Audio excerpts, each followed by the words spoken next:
the folks that aren't stacking sats or kind of have their real estate, and actual, cash flows and everything. Folks that are dependent on pensions, folks that are dependent on 401ks and traditional retirements are most likely going to suffer the consequences of a hyperinflationary scenario at scale across the globe. Bitcoin Well is a non-custodial Bitcoin platform in Canada and the USA. That means every single Satoshi you buy goes straight to your self-custody. They offer free withdrawals, a simple 1% spread, and they have the Bitcoin Wishing Well, where you can win up to 1 million Satoshis by earning points and throwing the coin in the well. In fact, you get 5 coin tosses to the Bitcoin Wishing Well when you sign up at bitcoinwell.com/pastorcoin. Welcome to another episode of the Bible and Bitcoin. I am your host, Alan Armstrong, aka Pastor Coin, and today we have a special guest, as we usually do, Normies in Shambles. Welcome to the Bible and Bitcoin podcast. Thank you for having me. I'm excited to talk shop here. So before we get into business, all the people want to know, well, I want to know, and I'm sure there's others too, but where did Normies in Shambles come from? How did that arise? So in a previous Twitter life, I had a saying where it was normies in disbelief, and that was pre-bear market, kind of FTX time, euphoric market where the price of Bitcoin and the market as a whole was kind of going through the roof. Bear market from about 20K to about 25. I was in PubKey quite frequently, and then as I was talking to Mitchell Hoddle, we kind of came up with the name for Normies in Shambles, mostly because of the way sort of there was like a geopolitical rift. They were still in sort of shams because there was no they still thought the price was going to 14K to 10K at the time, and I kind of missed memeing, and this was kind of like the perfect storm to get back in action. So there's lots of doom and gloom going on. People calling for the end of the world and a Great Depression, a recession that will be worse than the Great Depression, and there's just so much doom and gloom. So I wanted to ask you, what is your macroeconomic outlook for, let's say, the next 10 years, 20 years? What's your long-term outlook here? Are we headed for a cataclysmic end, or are we going to just kick the can down the road for another couple decades? I personally think that central banks are going to try to kick the can down the road. You're kind of seeing it now with the way that they're treating interest rates, and it's ultimately going to end in a very abrupt fashion where the folks that aren't stacking sats or kind of have their real estate and actual cash flows and everything, folks that are dependent on pensions, folks that are dependent on 401ks and traditional retirements are most likely going to suffer the consequences of a hyperinflationary scenario at scale across the globe, while those who were able to sort of preserve their time and stack sats at all facets of the market, I think that class of humanity will be the ones to kind of set the tone and get things sort of back on track after that sort of cataclysmic financial crisis that will likely come in the next decade if government spending and debt persist. So you're an American, I presume. What is your outlook for this presidential election? Because it looks like now I know every 4 years it's the same thing. Mm-hmm. This is the most important election ever. Um, but this one seems like it might be, or maybe it's not. I don't know. Maybe I'm buying the hype. What do you think about this? Is this just another most important election, air quotes, or is this actually a pretty important one? It's it's important in the context of, do we delay the inevitable, which is the ultimate sort of collapse of the U.S. dollar? I think having a more conservative administration, we kind of prolong that. Um, so instead of maybe what I would assume being 2028 as the time where we see the financial markets really collapse to an equal or greater extent than 2008. We could see that being prolonged, and then you know probably mid next decade, you know, kind of being that next time. But again, that can always change if we get a conservative administration to at least be in for an extended period. We saw kind of the strength of our U.S. dollar improve under the Trump administration in 16, and outside of the pandemic, spending and printing was kind of forced to go through the roof, with almost 20 to 30% of existing money supply being printed in that year. So, if we can keep printing down in the next administration and keep spending down, keep taxes down, bring innovation back into the U.S., I think we'd be in great shape compared to where we're at today. But again, inflation is kind of stuck at that 3% level where it used to be, 1.5 to 2% on average, and 3% is that's including them sort of cooking the books, so to speak. It seems like there's two options here. We either print our way to zero or cut our way to zero. Hmm. It both ends at zero, Hmm. but in your opinion, is there a, a preferred option? Would you rather print to zero or cut to zero, or does it not make a difference? So personally, I'd rather cut the spending to zero. Because at least we're kind of limiting tax expenses. And if, although we'll have inflation go through the roof, which is just another hidden tax, at least at the sort of normie level where they're seeing the monetary numbers kind of stay consistent, where their monetary units are, you know, they're seeing that they have six figures in their account and they can actually do something with it, as opposed to seeing six figures in their account and you know barely being able to afford lunch. So, um, you know, personally, if the government can kind of keep the the, the rates down with the Fed, and kind of make make things sort of comfortable.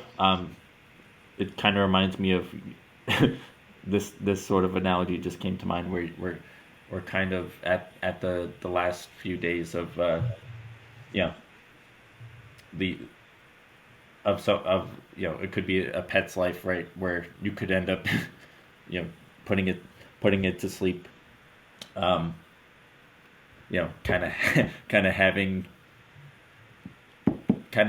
a an ease into that. A comfortable ending would be ideal, Mm.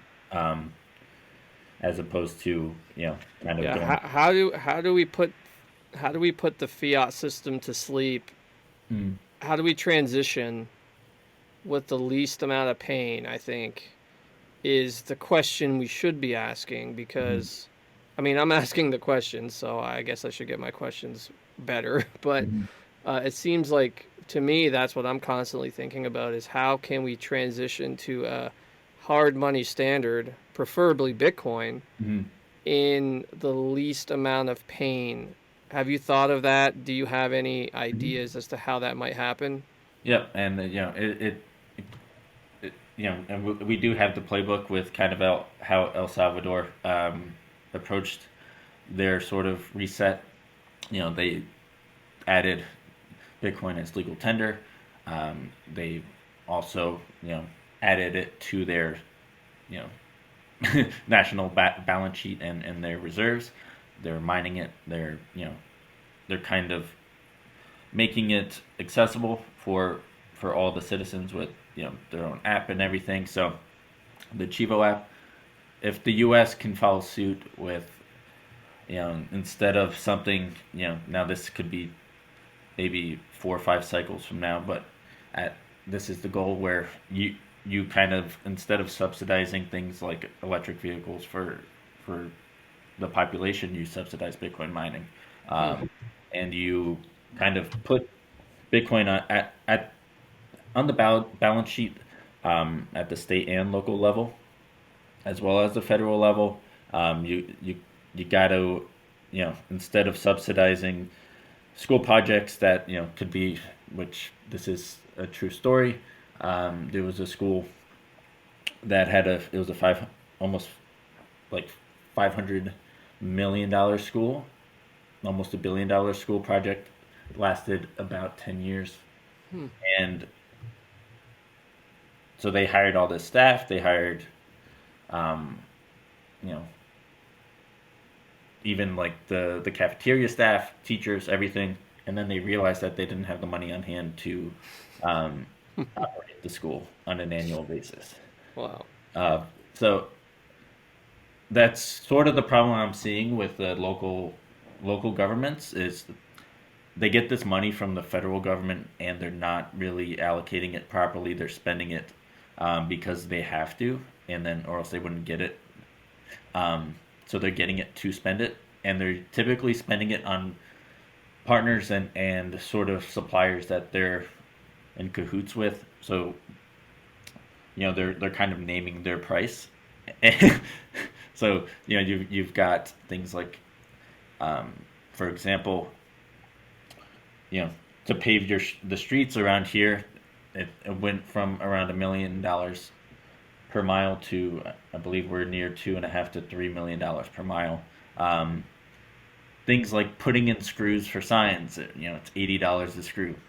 That, Oh my gosh. um, and that was years ago. So I've kind of mostly through the people I connect with in town and around just my day to day and kind of talking with colleagues, we're kind of piecing together this picture where you know honestly there's way too many people that are distracted from what what is really happening with our money and with the the sort of value of our time and the effort that we put into each and every day. It seems the same in Canada. No, it is the same, but worse. I'll put it that way. Any government job you have is not incentivized to.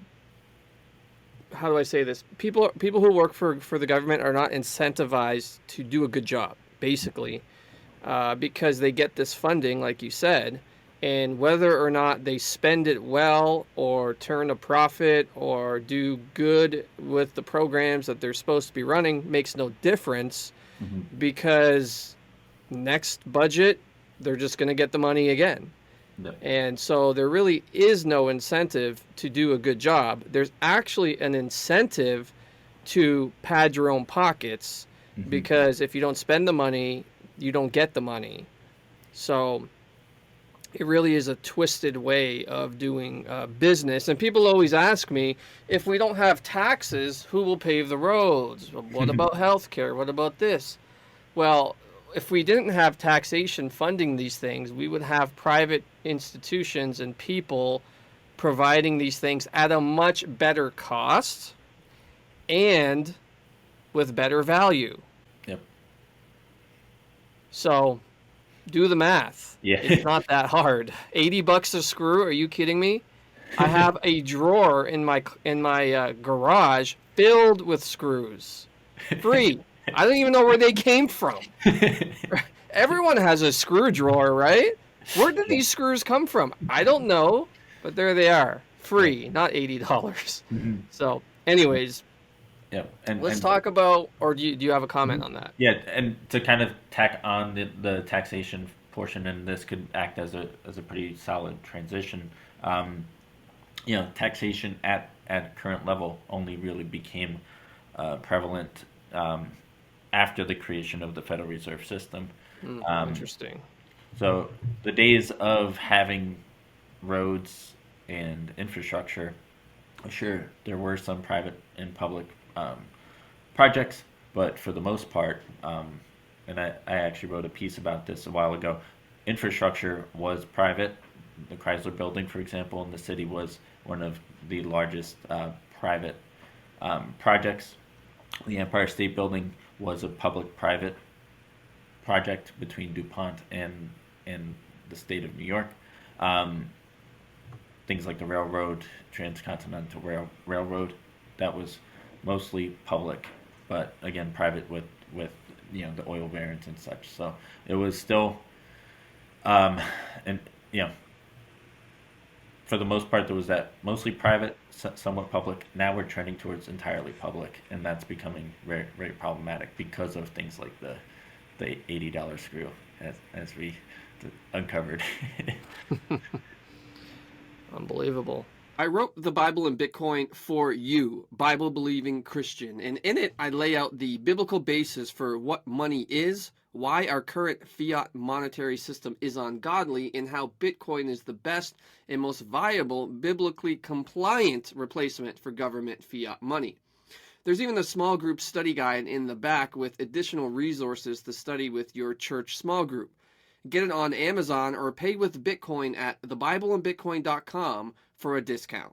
So, does fiat money, and this is a topic that seems to always come up on these podcast episodes when I'm talking with guests, so I just decided to bring it up myself because we'll get there eventually, I'm sure.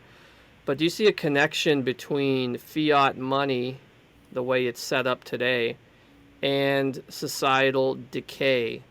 Because it seems like, morally speaking, things are just getting a lot weirder than you could imagine. When I was in high school, which was not that long ago, less than 20 years ago, it does not look like it does now. Morally speaking, we have fallen a big way. So do you see that connection between societal decay and increasing inflation, and as fiat begins to unravel? Yep, entirely. So a byproduct of having the sort of fiat standard that we currently have is, government is your parent now. They're your parent from when you're in pre-K all the way till the day that you're gone. You're up in heaven, right? So they kind of pull you away from your parents, your biological parents, because of their chase for money, right? So as a result, you're stuck in the public, especially if your parents can't afford a private school or homeschooling. You're stuck in the public system, and you're stuck with the sort of byproduct of the indoctrination of the state. And sure, when we were kids, God was still pretty prevalent in the public school system, and our money was still kind of in a better position, right? So if you were able to kind of spend quality time with your parents, learn from them, learn from your older siblings, learn from your grandparents and such, you you were kind of able to get that set of traditional values to persist, and that's and it also depends culturally too. So there are religions where Christianity, for example, right, bestows very strong core values, and if you follow them, you're in good shape. Um, but again, a lot of people get pushed away from God. They get pushed away from family to chase fiat as they get older. It's all about work, work, work, make money, cash flow, stay above the inflation rate, things like that, and then you end up losing sight on your overall purpose as a person. Whereas under a sound money standard, you're able to focus on true values, sound values, and kind of scale that out and focus on what thoroughly enjoyed doing, right?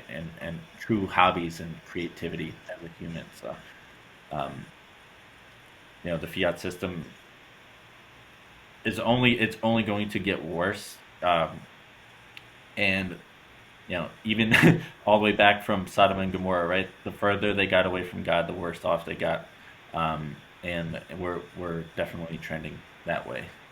So yeah, I don't like the trajectory we're going here. Hmm. It's not good for the family. It's not good for the family. Right. When because we're seeing the the female take on the male role and the male take on the female role.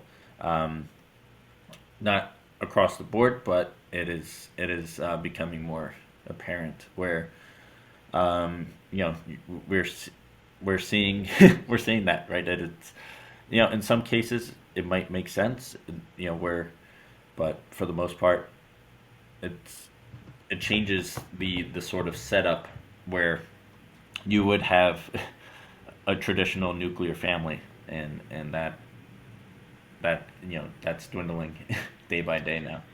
Yeah, I went to the dump and it was like all young women. Mm. It was all young women at the dump. I told my wife, I said, these feminists better not ever tell a man to take out the garbage ever again. Because if you're going to take the jobs at the dump, then you could take the trash out too. Mhm. It just rubbed me the wrong way. I'm like, man, these young girls should not be working at the dump. They should not be shoveling trash and all this type of stuff. But you know what?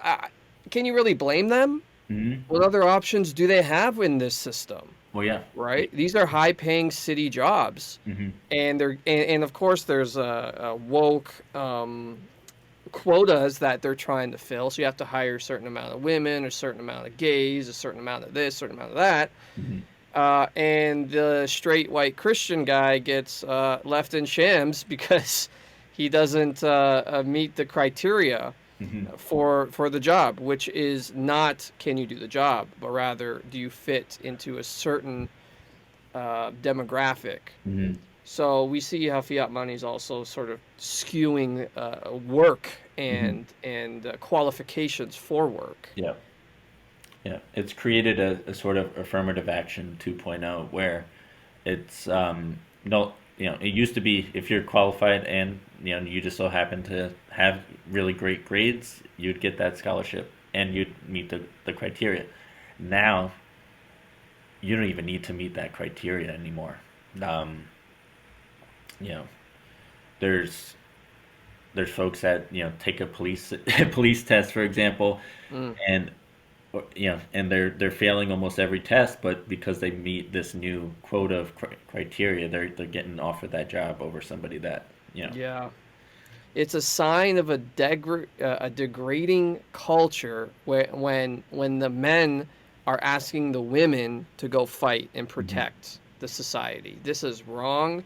This is a sign of degradation Mhm. and of decay in society. And I think it can be linked. It's not just fiat money, but fiat money certainly has incentivized and accelerated Mhm. this downward spiral of having the women be the protectors and the defenders. It's Mhm. messed up. And again, they did kind of change. They changed again, especially in the military, right? They changed the sort of rules. They changed the requirements. They changed the sort of boot camp scores that you had to get, right, to get to get enlisted. Um, and it also coincides when we're at a period where government spending on military is at all-time highs, right? So government spending's at all-time highs. Partnerships with the military-industrial complex is at all-time highs. Boeing is making record profits. Lockheed Martin record profits. Raytheon record profits, and the quality of their sort of manufacturing has gone down. So, Hmm.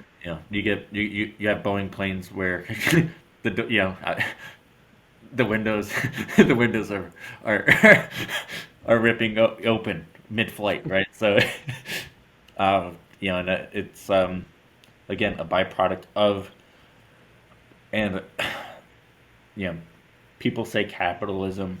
It's not capitalism. It's a byproduct of the corporatocracy um, that and military industrial complex that's paired with the banking system. Yeah, whenever I get on the plane, I check: is this a Yep. Bombardier? If it's a Bombardier, we're good to go. Yeah. If it's a Boeing, not interested. Yep. Hold it on tight. Yeah, yeah. So let's transition here to talk about CBDCs Hmm. because this seems to be all the rage lately, and it's my opinion that it's not. I mean, some people think it's a huge deal, and maybe it is, but the way I see it, it's just a software upgrade on fiat. Hmm. We kind of already have a CBDC. There's, in a way, Hmm. but I don't really think it changes that much, other than maybe some making it easier for the government to keep track of people, which I suppose is a big deal. But do you believe CBDCs are an inevitable thing, or can we stop them from being implemented altogether? I think so personally. If I think if Biden is reelected, I think we'll be seeing one roll out in the next year or so. Um, in 2021, they were doing preliminary sort of research on it. The Biden administration has, and so personally, I see that coming to fruition if they're reelected. What it does and what it means to me is it's sort of it is re-centralizing finance. It's re-centralizing the banking system and recalibrating it to a sort of surveillance state where you get to pair your social score with your monetary banking. That's currently what's happening in China. They're doing little perks here where if you pay with your CBDC, you get a discount on your flight. But guess what? You're say something incorrect on that flight and you're going to lose your money. Yeah, you only get a discount if it's a Boeing. Yeah, and the thing too with the CBDC is it stymies any sort of savings approach Right. because you can have it so that the monetary units expire, or can sort of be controlled in the fashion of where and what you can spend that money on, and and the where being like for example the concept of the 15-minute city where you have unless you pay a premium to get out of that 15-minute sort of territory, I'll call it, you're kind of stuck, right? So imagine Hmm. you're in a small town, the nearest supermarket may be 25 minutes away. or the supermarket that you prefer going to. If it's outside of that 15-minute window, you're gonna have to pay a premium just to get to the store to pay more Right. for your goods. So that is something that I personally don't want to happen. I just have that sense that it likely will happen because the current administration seems like it's all about control. Um, even you know, and it's just like ugh, it's very frustrating to see because it doesn't have to be the way, you know. Um, Your family, your nation, and your world needs strong men. The devil wants men weak, emasculated, and addicted to porn. This is why I designed the Slaying the Beast course to help men take back the dominion porn stole from them. This course will help you discover your identity as God's image, how porn leverages and twists that against you, and how with God's help you can turn the tables on the beast and live free.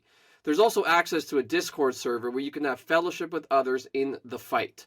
You do not have to wait any longer to conquer this beast once and for all. Go to lifegiverchurch.net to get started today. Can they roll out a CBDC and say not have it be super oppressive? Like just say, hey, we're just getting rid of physical cash and we're going to have Fiat 2.0. It really nothing has really changed that much. It's still numbers on the screen. It's still fiat, but we're not going to track you. We're not going to, is that possible? Or is the whole point of the CBDC, as far as the government's concerned, more control?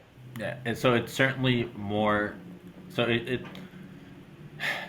so like for example, the Federal Reserve Act kind of was the catalyst to consolidate banking from the local banks to more regional national banks. And then as a result, we're seeing a recent consolidation of banks from regional into national. So there really isn't that local bank anymore. And with the CBDC, we're kind of going to end up dealing directly with the Fed, right? So the Fed, the Federal Reserve System, and the national banks will be your bank. You won't have a choice. You won't have that personal touch with your local branch. You won't, and you likely won't have full control over your money because they can do things like provide liquidity or take take your taxes immediately from your account. So Yeah. um, because like currently, sure, it feels like we do have a CBDC, like it's like a diet version, right? But it's Yeah. there's still kind of some bit of like self sovereignty, but it's trending towards that control, right? They want, for example, Janet Yellen with the $600 Venmo and Cash App, for business, transactions. So things like that, kind of having to report your transactions is kind of lame.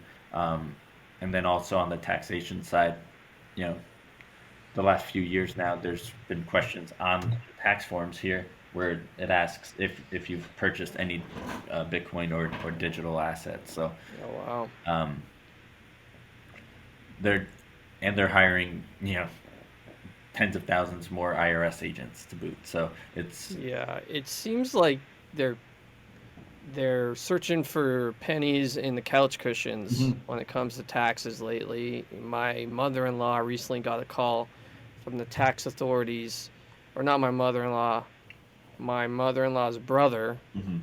which would be, I don't know, uncle-in-law. I don't know what.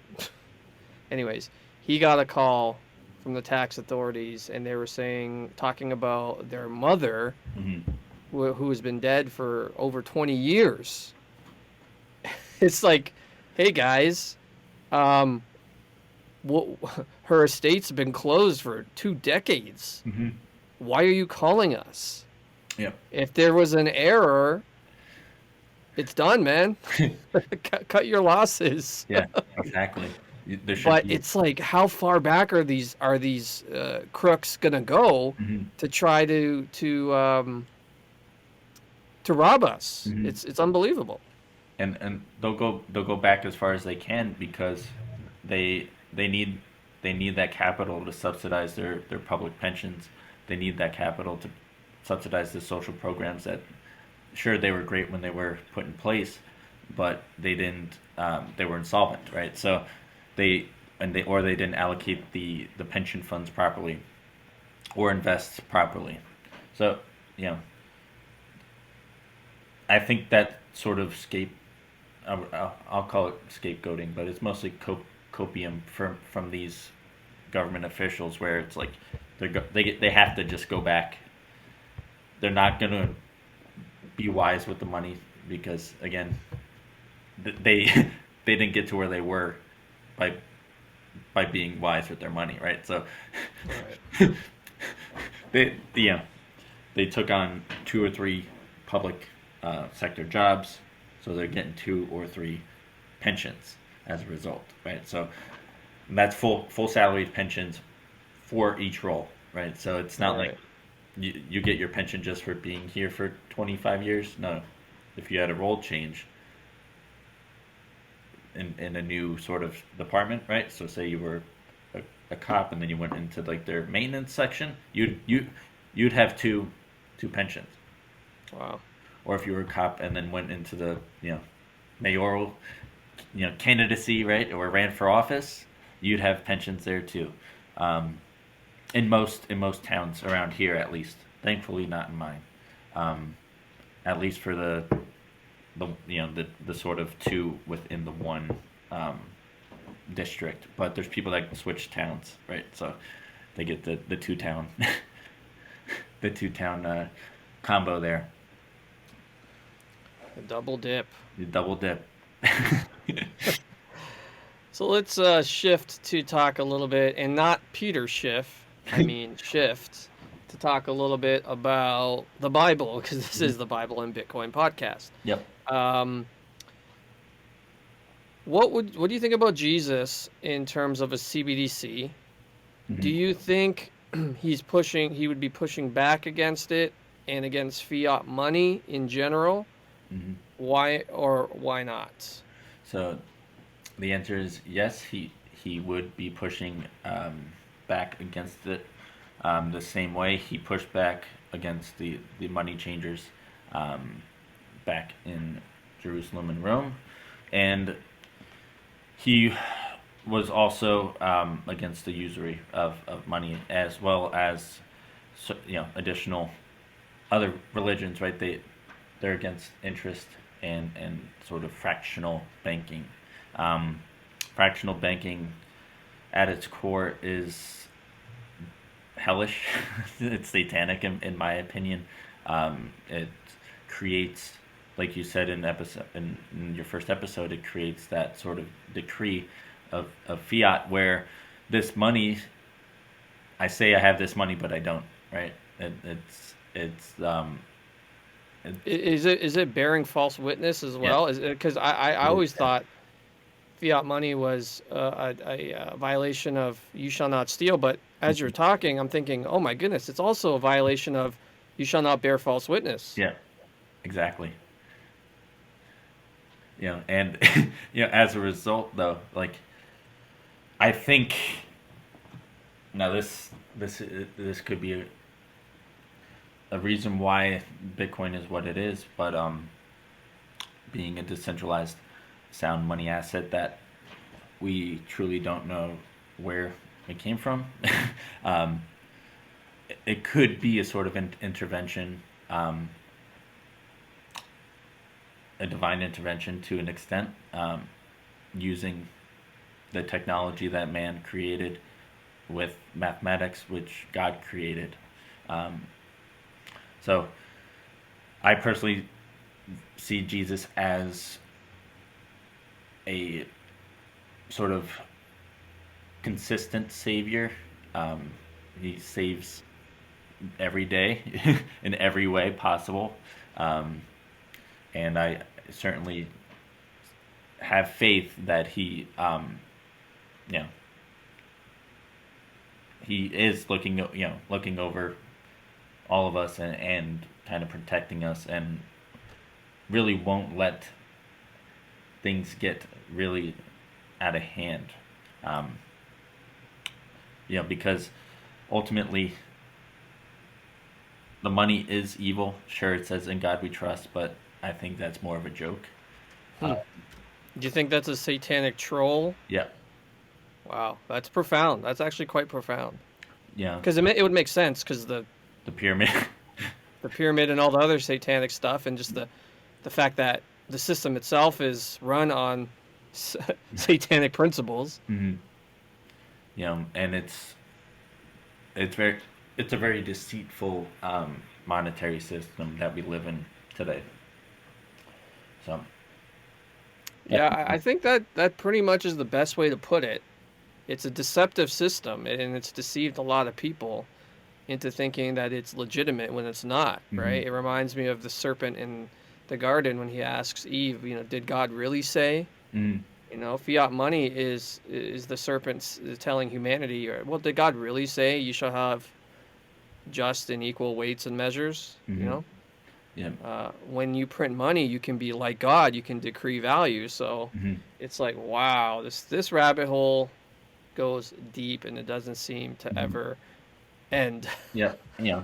But sorry, go ahead. And as a result, right? So we're seeing, like we mentioned earlier, with the loss of the nuclear family, you have people taking on debt like they will never be able to pay back. You have people Right.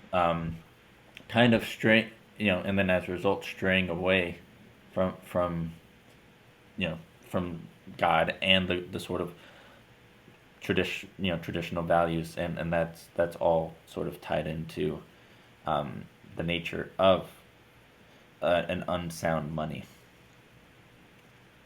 Right. Do you think as Bitcoin proliferates and hard money, sound money becomes the preferred money? Because I think that's going to happen. Eventually, people are going and history has told us that people tend towards the hardest money over time. Mm-hmm. Does that is that going to lead to some kind of revival in faith? Because as fiat proliferates, I see people coming away from faith in God. Mm-hmm. But I see a peculiar thing among Bitcoiners in that a good chunk of them are coming to God Mm-hmm. and picking up their Bibles again and coming to faith and being baptized. It's a Mm-hmm. very strange phenomenon, but I think there's something there. Mm-hmm. Yeah, and and sort of my personal experiences, like, so I've always kind of had that God fearing way of life, um, but really until Bitcoin, I really wasn't so like spiritual about it.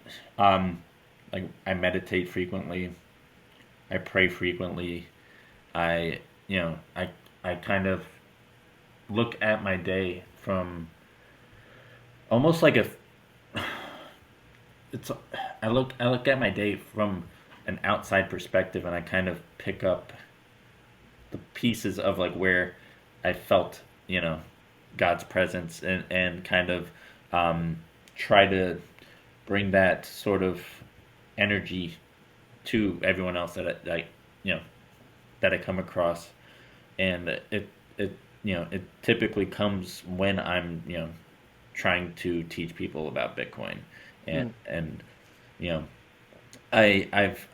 I've taught people that I don't agree with politically, religiously.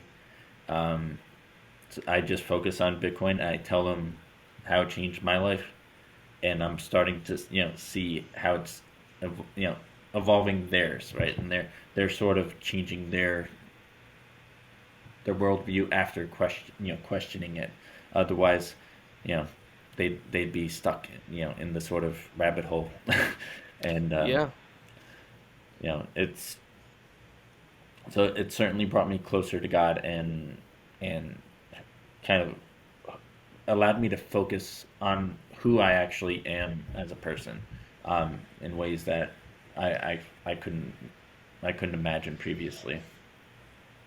I was recently talking with a Liberal Party of Canada employee, a guy who works for the Member of Parliament, and I was telling him, look, you can say whatever you want, but at the end of the day, once stuff starts affecting people's pockets, once it starts affecting their bank accounts, Mm-hmm. it seems like they throw all their ideologies out the window, all their political ideologies out the window, and suddenly become, you know, libertarian in their views of Mm-hmm. money. And I think there's something to that. I think there's something to that in that if everything's going well, you can have all the weird beliefs you want. You can think trans kids are, you know, legit and we should do this and go to the pride parades and all this stuff. But once your pocketbook gets affected, seems like all that stuff goes away and you magically transform into a libertarian and start saying stuff like, "Well, that's not fair," Mm-hmm. you know. Um, so there's this thing with money where a hard money will lead somebody to these principles, Mm-hmm. and eventually you discover, oh my goodness, this is just stuff this is ancient stuff. Mm-hmm. This is ancient. These are ancient principles in the Bible, and we've just missed it Mm-hmm. all this time. Yep. So, anyways, we could talk about that all day, but we're coming near the end of our time here. I want to ask you one more question. Mm-hmm. In the next, excuse me, I'm going to edit that part out because that sounded weird. Or I'm going to leave it. Who cares? Okay. In the next 6 months, what will cause normies to be in the most shambles? In the next 6 months, um, What's going to put the most normies in the shams? most normies and shams. So I will say anyone that doesn't have their sats in order. Folks that are over levered on their Nvidias and their, you know, their normie stocks. I believe we'll see a little correction in that market as a whole, but as a result, where we're at today with Bitcoin at around 64, I'm still seeing that price action causing a lot of shams for the normies for sure. Especially if we get an official squeeze past this sort of 72K BlackRock, you know, squeeze, you know, short sell off area where they're kind of, you know, they're and they're smart about it. They're taking all the cheap corn that they can get because they missed out, and it's the normies also that sell into that will also be in shambles. Okay, well, we are recording this June 21st. This will come out in 5 weeks. So Bitcoin price today is 64K. What is it now? Leave a comment below. Who knows? We'll see in 5 or 4 weeks. I forget. I think it's 4 weeks. We'll see in a month what the price is at. We're at 64 now. Is that going to sound cheap? Or are we going to be at 80? Who knows? We'll see. So, normies and shams, thanks so much for joining us on the Bible and Bitcoin podcast. Thanks for having me. All right, so this has been another episode. I hope you enjoyed it. We got all our links down below. Oh, let me ask you, where can people find you on the internet? On Twitter at normies underscore n underscore s. Normies and All shams. right. Well, you can find that link in the description as well. So go follow Normies in Shambles.